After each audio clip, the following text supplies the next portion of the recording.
The man known to history as Osama bin Laden was born on March 10, 1957. His birthplace was long disputed. For years, international police organizations believed he was born in the city of Jeddah in Western Arabia. However, it is now generally accepted that he was born in the Saudi capital, Riyadh. His father, Mohammed bin Awad bin Laden, was born in Yemen in 1908. When he was a child, his family emigrated north from Yemen to the Red Sea coast of Western Arabia, a region which now forms part of Saudi Arabia, but at the time was disputed territory between the Ottoman Empire and the House of Saud. By the 1930s, Mohammed had become a successful construction contractor, working for Abdul Aziz ibn Saud, the first ruler of Saudi Arabia. Under the royal family's patronage, the company he founded, the Saudi bin Laden Group, grew into a highly successful and wealthy construction firm. It prospered alongside the newly established kingdom, as Saudi Arabia became the world's largest oil exporter and an extremely rich country. Prominent families, such as the bin Ladens, greatly benefited from this transformation. Osama's mother, Hamida al-Attas, was a Syrian native from a family of prosperous citrus farmers near the port city of Latakia. She became Mohammed's 10th wife in 1956, marrying the 48-year-old millionaire when she was just 14 years old. Osama was born a year later. He was their only child, and the couple separated shortly after his birth. This has led to speculation that they may never have been legally married, and that Hamida may have been Mohammed's concubine for a brief time. Osama's upbringing was one of privilege. By the time he was born, his father was already a multimillionaire. His fortune would amount to billions in today's money when adjusted for inflation. After his parents' separation, Osama's mother married Mohammed al-Attas, a business associate of her former husband.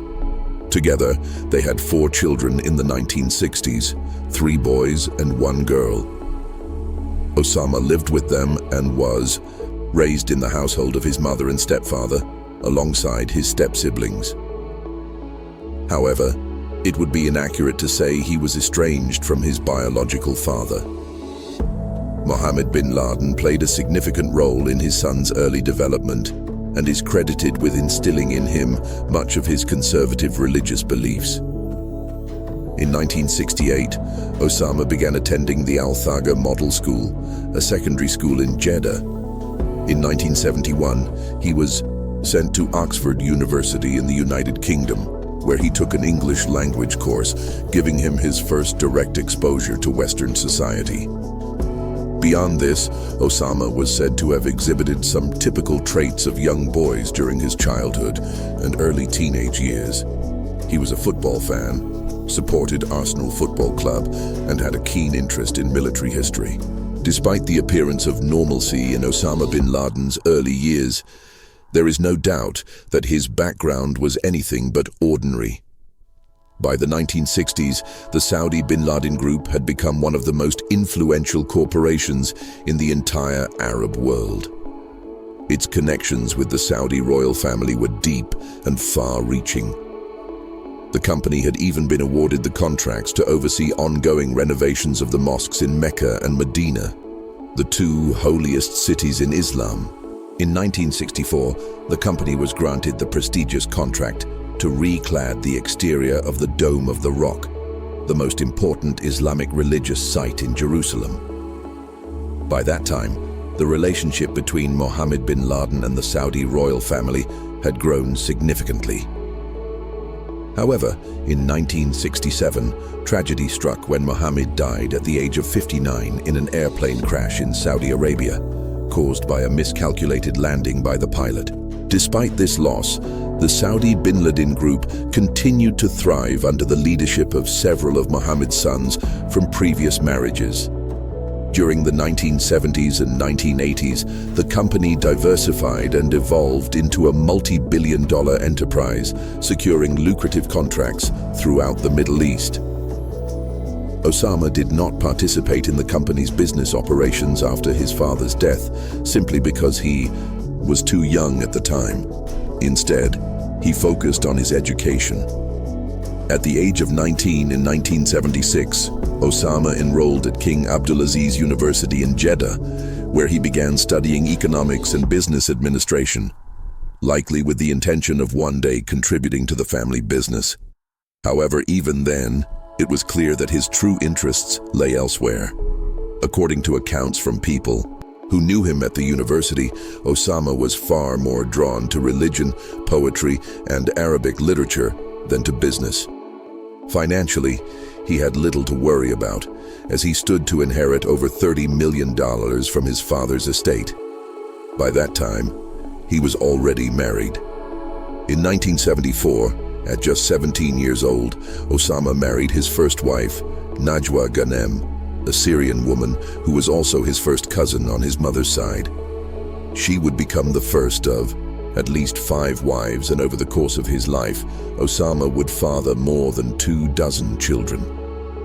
Clearly, the mid to late 1970s were a formative period in Osama bin Laden's life and in the development of his ideological beliefs, although much of the available evidence from those years remains fragmentary and sometimes contradictory. Nevertheless, the broad outlines of his thinking are well understood. From an early age, Osama began to embrace a pan-Islamist ideology, a movement that promotes the unity of Muslims across all nations in the defense and advancement of their faith. This worldview draws inspiration from the era of the Arab caliphate, which between the 8th and 11th centuries represented a unified and expansive Islamic empire. From its capital in Baghdad, the caliphate once ruled over most of the Middle East, North Africa, and neighboring regions. A central principle of pan-Islamism in the 1960s and 1970s was the desire to reduce and, if possible, eliminate Western influence in the Middle East. This was a region that had been largely dominated by Britain and France since the collapse of the Ottoman Empire following the end of World War I, and where the United States was becoming an increasingly involved power, even as British and French influence waned. The Middle Eastern world in which Osama bin Laden came of age was also one marked by the emergence of Israel, a new state strongly supported by the United States and frequently at war with its Muslim neighbors. Key conflicts included the Six-Day War of 1967 and the Yom Kippur War of 1973. A particularly strong ideological influence on Osama during the 1970s was the work of Sayyid Qutb, an Egyptian Islamic scholar and political thinker. Qutb had been a prominent member of the Muslim Brotherhood until his arrest and execution in 1966. His extensive writings were widely taught in schools and universities throughout the Muslim world from the 1940s onward. Qutb argued that Islamic jihad, defined as a struggle against evil, was entirely justifiable in the pursuit of creating a new Islamic caliphate. He also advocated for the imposition of Sharia law based on a strict interpretation of the Quran across all Muslim countries. A strong anti-Western sentiment ran through much of Qutb's work, where he denounced the United States as materialistic, godless, and devoid of any true spiritual or moral values. If one thinker had a defining impact on Osama bin Laden's ideological development during the 1960s and 1970s, it was undoubtedly Sayyid Qutb. Notably, Qutb's brother, Muhammad Qutb, was a passionate advocate for his brother's teachings and served as a professor at King Abdulaziz University in Jeddah, where Osama studied in the late 1970s. Osama completed his studies at Abdulaziz University in 1979, though it is unclear whether he formally graduated with a degree. The timing was significant, as the Islamic world was in a state of upheaval. In Iran, the 1978 Iranian Revolution had led to the fall of the Western-backed Shah and the establishment of a new Islamic state under the leadership of Ayatollah Ruhollah Khomeini. Meanwhile, to the northeast, Afghanistan was descending into political chaos. In 1978, the People's Democratic Party of Afghanistan, PDPA, a Marxist organization, seized power and began establishing a secular socialist regime. The PDPA had long-standing ties to the Soviet Union, which had historically shown interest in Afghanistan, particularly since the mid-19th century, when the country served as a strategic buffer between Russia and British India. However, there is no substantial evidence that the Soviets were initially the main force driving events in Afghanistan at that stage. After the Marxist PDPA took control of Afghanistan in 1978, the Soviet Union supported the regime and eventually invaded the country in late 1979 as opposition groups rebelled. By early 1980, thousands of Soviet troops were occupying major Afghan cities. Osama bin Laden, having just completed his studies, traveled to Pakistan, which became central to his activities for decades. There, he was influenced by Abdullah Azzam, a key jihadist figure who encouraged him to join the fight against the Soviet invaders in Afghanistan. Bin Laden used his personal fortune to help recruit and train mujahideen fighters, though most funding and support came from the US and Saudi Arabia, who were backing the Afghan resistance as Cold War proxies. Although claims that bin Laden was directly trained by the US are exaggerated, he had limited contact with American forces during the 1980s. The war followed a familiar pattern in Afghan history. The Soviets held the cities, while the mujahideen controlled rural areas, especially in the mountainous regions. The conflict turned into a bloody guerrilla war, with the Soviets using heavy bombing and destroying villages in an attempt to suppress resistance. By the mid-1980s, the Soviet-Afghan War had displaced over 4 million Afghans and caused up to 1.5 million deaths. The conflict became known as the Soviet Union's Vietnam. During this time, Osama bin Laden emerged as a key figure in the Mujahideen movement, helping fund, supply, and organize fighters traveling from the Arab world to Afghanistan via Pakistan. In 1984, bin Laden and his mentor Abdullah Azzam founded Maktab al-Khidamat, MAK, to raise funds and support jihadist fighters. By 1986, bin Laden had established a base in eastern Afghanistan and led fighters in the Battle of Jaji, which elevated his reputation, thanks in part to media coverage by journalist Jamal Khashoggi. As the Soviets neared defeat in the late 1980s, bin Laden and Azzam pushed to expand MAK into a global jihadist movement. In 1988, this vision led to the creation of Al-Qaeda, with the goal of fighting non-Muslim influence across the Muslim world. Al-Qaeda, founded in 1988, means the base and became the world's most infamous jihadist organization. Its mission was to wage jihad against non-Muslims across the Muslim world, remove American influence, and destroy Israel. The group also opposed moderate Islam, seeking to establish strict Sharia-based rule. Unable to fight conventional wars early on, Al-Qaeda adopted terrorist tactics and aimed to provoke a larger conflict with the United States to radicalize the Muslim world. At the same time, the Soviet-Afghan War was ending. Soviet leader Mikhail Gorbachev had planned a withdrawal since 1985, but only in 1989, after a US-backed Mujahideen resistance, strengthened by Stinger missiles, did the last Soviet troops leave. Following the war, the Afghan communist regime fell in 1992, but a civil war broke out among Mujahideen factions. After 4 years of fighting, the Taliban seized power in 1996, though they never fully controlled all of Afghanistan. After the Soviet-Afghan War, bin Laden returned to Saudi Arabia in 1989, where he was welcomed as a hero. He worked with his family's business, the Saudi bin Laden Group, to support and expand Al-Qaeda, while meeting with other jihadist leaders. However, his relationship with the Saudi government worsened due to his confrontational stance against non-Muslims and disagreements over regional conflicts like the South Yemen Civil War. Tensions escalated when Iraq, led by Saddam Hussein, invaded Kuwait in 1990. The US and a broad coalition including Saudi Arabia and other Arab states prepared for military action to liberate Kuwait. The coalition launched Operation Desert Storm in January 1991. Bin Laden strongly opposed the Saudi government's cooperation with the US during this period, further deepening the rift between him and the Saudi royal family. After Saudi Arabia allowed US troops to enter during the Gulf War, Osama bin Laden opposed the move and offered to defend the kingdom with his own forces, but was rejected. He publicly condemned the Saudi government, leading to his expulsion in 1991. Bin Laden then moved to Sudan, where the Islamist government welcomed him. There, he established training camps and expanded Al-Qaeda's operations. The US closely monitored his activities in Sudan and eventually imposed sanctions on the country for harboring him. Bin Laden remained in Sudan until 1996. By 1996, Sudan was no longer safe for bin Laden due to political shifts and US pressure.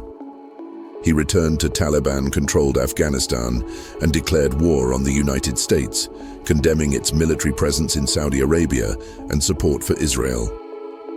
Losing much of his family wealth and facing sanctions, bin Laden became fully committed to terrorist attacks against the US. Throughout the 1990s, Al-Qaeda carried out numerous attacks, including the 1993 World Trade Center bombing, the 1997 Luxor massacre, and the 1998 simultaneous bombings of US embassies in Tanzania and Kenya, marking a significant escalation in their campaign against Western targets. The 1998 bombings of the US embassies in Nairobi and Dar es Salaam were sophisticated terrorist attacks by Al-Qaeda, causing hundreds of deaths and thousands of injuries. Following these attacks, bin Laden sharply increased his anti-US rhetoric, condemning American support for Israel and military presence near Islam's holiest sites. In 1999, bin Laden approved a more devastating plan targeting the World Trade Center in New York. He selected a group of English-speaking operatives familiar with Western culture, including trained pilots, to carry out the attack. By 2019, individuals were organized into terrorist cells within the United States, preparing for the attack. In early 2001, Al-Qaeda planned to hijack several commercial planes for suicide attacks targeting major US landmarks, including the Twin Towers and the Pentagon, with a possible fourth target being the US Capitol. The attacks were scheduled for September 11, 2001, a date chosen symbolically to mark a historic turning point against Western powers. On that morning, 19 hijackers took control of 4 flights departing from different US airports. Minutes after takeoff, they began executing the attacks, starting with American Airlines Flight 11 crashing into the first tower. On September 11, 2001, 4 coordinated terrorist attacks were carried out by Al-Qaeda. 2 planes crashed into the Twin Towers of the World Trade Center, causing their collapse and killing thousands. A 3rd plane hit the Pentagon, and a 4th crashed in Pennsylvania after passengers attempted to regain control. These attacks resulted in nearly 3,000 deaths and were the deadliest terrorist acts in history. Initially, Osama bin Laden denied involvement, but later admitted to orchestrating the attacks, which caused a profound global psychological impact and intensified efforts against terrorism. In the period leading up to the attacks, bin Laden stated that his purpose in targeting the Twin Towers was to seek symbolic revenge for the destruction of numerous towers and multi-story buildings in Beirut in 1982 during the Israeli invasion of Lebanon. At the time of the 9/11 attacks, bin Laden was believed to be hiding in the White Mountains, south of the Hindu Kush, in eastern Afghanistan, near the border with Pakistan. The administration of US President George W. Bush moved quickly to pass a joint congressional resolution on September 18, 2001, authorizing the use of force against those deemed responsible for the attacks. Since the Taliban regime in Afghanistan had sheltered bin Laden and Al-Qaeda since 1996 and refused to hand him over to American authorities, the regime as a whole was targeted. American and British aircraft began bombing strategic targets in Afghanistan on October 7, 2001. Meanwhile, ties were established with the Northern Alliance, which controlled parts of northern Afghanistan opposed to the Taliban. US special operatives were inserted into the country in small numbers as early as late September. But the main land invasion began on October 19th, when American troops, along with allied forces from dozens of nations, entered Afghanistan in large numbers. The war resulted in a swift initial victory for the United States and its allies. By early November, American forces had encircled Kabul. An airstrike on November 12th killed one of bin Laden's closest allies and Al-Qaeda's third-ranking leader, Mohammed Atef. The following day, Northern Alliance and US troops entered the city, while the Taliban fled to the mountains or to the southern city of Kandahar. Kandahar became the Taliban's last major stronghold, where they made their final stand in late November. The remaining forces surrendered in early December, ostensibly ending the war. Also in early December, a new interim administration was established, with Hamid Karzai appointed as the first president of a new Afghanistan. However, this initial victory proved to be a false dawn, as Afghanistan soon became riddled with insurgent revolts that the US would never fully defeat. The invasion also failed to capture bin Laden, although the US came tantalizingly close. As Kandahar fell, a group of several hundred Allied fighters, including 70 US Special Forces and dozens of other special operatives, were involved in ongoing operations. A few hundred Northern Alliance fighters launched a campaign in the Tora Bora cave complex in the White Mountains, where bin Laden and many other Al-Qaeda members were believed to be hiding. A nearly two-week battle followed in the mountains and caves, a conflict now known as the Battle of Tora Bora. American intelligence agencies believe bin Laden was present during these clashes, but managed to escape because the Allied military presence was insufficient to capture him. It is believed that he crossed over the southern border into Pakistan in the days or weeks that followed. By this time, bin Laden was the most wanted man in the world, with a $25 million bounty offered by the US government for information leading to his capture or death. This amount was increased to $50 million in 2007 as the manhunt for the Al-Qaeda leader and architect of the 9/11 attacks continued. However, bin Laden and Al-Qaeda would remain a threat to America and the Western world for many years to come. Bin Laden's whereabouts following his escape from Afghanistan in the winter of 2001 have been widely speculated upon. As the world's most wanted man, he moved secretly, and even US intelligence services today can only piece together parts of his location during the 2000s. Evidently he, along with many senior Al-Qaeda affiliates, spent most of those years in Pakistan. His presence there was not officially tolerated by the Pakistani government. Although successive regimes in Islamabad had historically supported Islamic terrorist organizations, bin Laden's presence was never officially approved. Nevertheless, a light-touch approach was taken toward capturing bin Laden, even when it was clear he was hiding in Pakistan. This meant US intelligence had to locate him with limited support from Pakistani security services at best.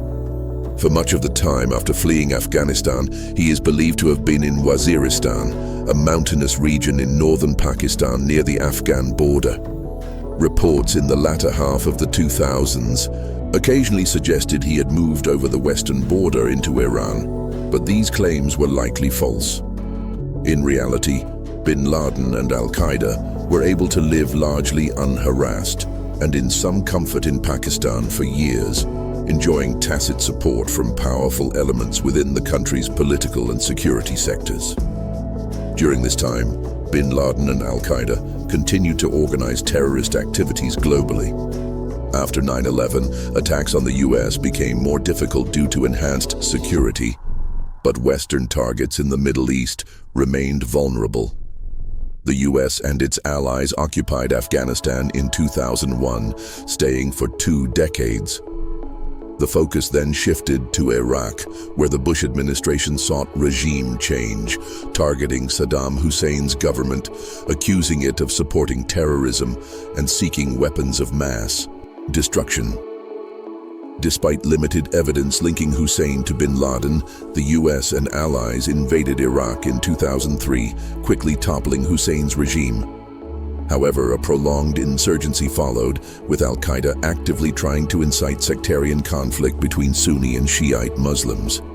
Notably, the 2006 bombing of the Al-Askari shrine in Samarra sparked severe sectarian violence, killing over 1,000 people. By the late 2000s, the war in Iraq began to stabilize as a significant American troop surge in 2007, combined with political reforms, helped quell the worst of the violence. Nevertheless, Al-Qaeda continued its campaign. From Pakistan, bin Laden sanctioned bombings in Baghdad and a suicide attack on the Shiite Imam Hussein shrine in Karbala in March 2008, which resulted in 42 deaths and dozens of injuries. Meanwhile, back in Pakistan, bin Laden had moved into a new purpose-built compound in the city of Abbottabad, northern Pakistan. Construction on this compound began shortly after bin Laden arrived in the country at the beginning of 2002 and was completed in 2005. The compound was situated on a 38,000 square foot estate, surrounded by a concrete perimeter fence up to 5.5 meters high, topped with barbed wire. It had few windows and many screens to block the interior from view, including a screen on a third-floor balcony tall enough to provide privacy for bin Laden, who was 6 feet 4 inches tall. It is hard to believe the authorities failed to notice how unusual this property was, as it was clearly designed with security in mind. Bin Laden likely lived there from 2006 onwards, with some of his wives, children, and followers in a city not far from Pakistan's capital, Islamabad. While the compound sheltered bin Laden for many years, his over-reliance on it would eventually be his undoing. In 2009, US intelligence services identified Abu Ahmed al-Kuwaiti, a close confidant of bin Laden's, believed to have been with him at the Battle of Tora Bora in December 2001, when bin Laden narrowly avoided capture as a trusted courier and messenger.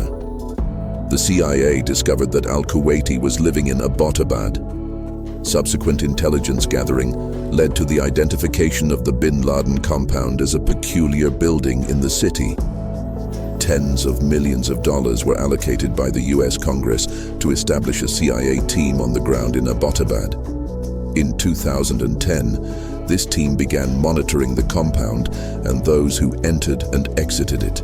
Despite using the most sophisticated drone and surveillance technology available globally, the team never obtained a photograph or any definitive evidence proving bin Laden's presence within the compound. However, by early 2011, the amount of circumstantial evidence had grown to the point where they were convinced. On May 1, 2011, President Obama authorized Operation Neptune Spear to capture or kill Osama bin Laden. That night, Navy SEALs flew from Afghanistan to Abbottabad, Pakistan, and raided bin Laden's compound. After a brief firefight, they found and killed bin Laden. He was carrying money and phones sewn into his robes. His body was quickly buried at sea to avoid creating a shrine. The raid was monitored live by US officials, and President Obama announced the mission's success later that day. After bin Laden's death and burial at sea, the threat from Islamic fundamentalists and jihadists remained strong. By then, Al-Qaeda was being eclipsed by more extreme groups, notably the Islamic State of Iraq, formed in 2006 by Abu Musab al-Zarqawi. This group grew increasingly brutal, enforcing harsh Sharia law and sparking sectarian violence. In the early 2010s, Al-Qaeda and the Islamic State split, with many jihadists favoring the latter for its extreme methods. The Islamic State expanded rapidly during the Syrian civil war and the US withdrawal from Iraq, declaring a caliphate in 2014. Despite international efforts, including US military intervention, ISIL controlled large areas until around 2017. By the early 2020s, Islamic fundamentalism appeared to be declining globally. By the early 2020s, Islamic fundamentalism was declining due to improved living standards in the Middle East, less US intervention, and better relations between Israel and some Muslim countries. The main threat shifted to the Sahel region in Africa, where jihadist groups destabilized several nations. The Taliban regained power in Afghanistan after the US withdrawal in 2021. Osama bin Laden was a key figure in modern Islamic fundamentalism. Radicalized in the 1970s, he used his wealth and connections to support the mujahideen against the Soviets in Afghanistan. Afterward, he pursued a broader jihadist agenda, opposing Western influence and Muslim governments he saw as un-Islamic.